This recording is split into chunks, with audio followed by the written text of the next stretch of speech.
ভয়ঙ্কর সন্ত্রাসী হামলায় একেবারে রক্তাক্ত ভূস্বর্গ। ২৬ জন পর্যটকের মৃত্যুতে একেবারে স্তব্ধ গোটা দেশ।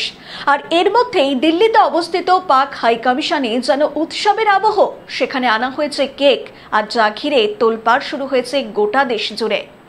গত মঙ্গলবার কাশ্মীরের পেহেলগাঁওয়ে এক ভয়াবহ সন্ত্রাসী হামলা হয়েছে। এই প্রথমবার পর্যটকদের উপর হামলা হলো কার্যত দশক পেরিয়ে। তাও আবার বেছে বেছে হিন্দু সম্প্রদায়ের পুরুষদের মারা হলো। সরকারি মতে এখনো পর্যন্ত ২৬ জনের মৃত্যু হয়েছে। এই ঘটনার পর যখন গোটা দেশ ক্ষিপ্ত ও শোকবিহুল, তখন দিল্লিতে অবস্থিত পাকিস্তান হাই কমিশনে যেন উৎসবের মেজাজ।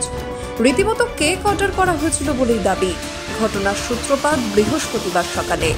পাকিস্তান হাই কমিশনের সামনে তখন সংবাদ মাধ্যমের ভিড়। ঠিক সেই সময় এক ব্যক্তিকে দেখা যায় বড় একটি কেকের প্যাকেট নিয়ে পাক হাই কমিশনের ভিতরে ঢুকছেন। সংবাদ মাধ্যমের কর্মীরা তাকে ঘিরে ধরেন। কোথা থেকে এসেছে এই কেক, কেন তা ভিতরে নিয়ে যাওয়া হচ্ছে, এই ধরনের একাধিক প্রশ্ন করা হয় তাকে। যদিও সেই কোনো প্রশ্নেরই জবাব তিনি দেননি। এই ভিডিও সমাজ মাধ্যমে ব্যাপক ভাইরাল হয়েছে।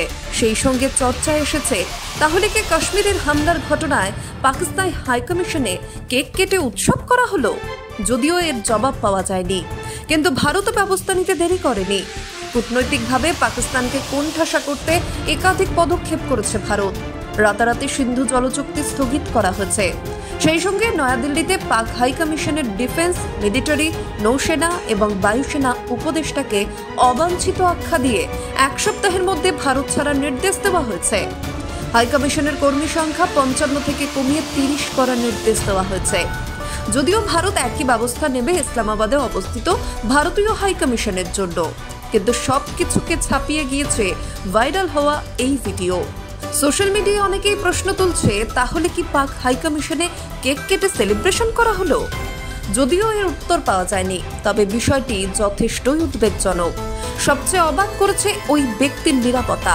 সাংবাদিকরা ঘিরে ধরে তাকে যখন একের পর এক প্রশ্ন করে চলেছেন, ওই ভিডিওতে দেখা যাচ্ছে তখন তিনি সমস্তটাই এড়িয়ে পাশ কাটিয়ে চলে যাওয়ার চেষ্টা করে চলেছেন।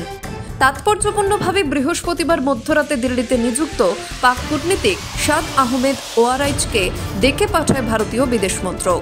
নয়াদিল্লির তরফে ওই পাক কূটনীতিককে পার্সোনা নন গ্রাটা অর্থাৎ অবাঞ্ছিত ঘোষণা সরকারের নির্দেশনামাও আনুষ্ঠানিকভাবে তার হাতে তুলে দেওয়া হয়েছে এবং ১ সপ্তাহের মধ্যে তাকে ভারত ছাড়তে হবে। এরপর থেকে দুই দেশের মধ্যে কূটনৈতিক যুদ্ধ শুরু হয়। ভারত সিন্ধু জলচুক্তি বাতিল করায় পাকিস্তান হুমকি দিয়েছে সিমলা চুক্তি সহ অন্যান্য চুক্তি ও বাতিল করবে তারা। সব মিলিয়ে পরিস্থিতি ক্রমশ জটিল থেকে জটিলতর হচ্ছে। এমনকি ভারত ও পাকিস্তান যুদ্ধের দিকেও এগোতে পারে বলে আশঙ্কা করছে কূটনৈতিক মহলের একটা বিরাট অংশ। ব্যুরো রিপোর্ট, নিউজ বর্তমান।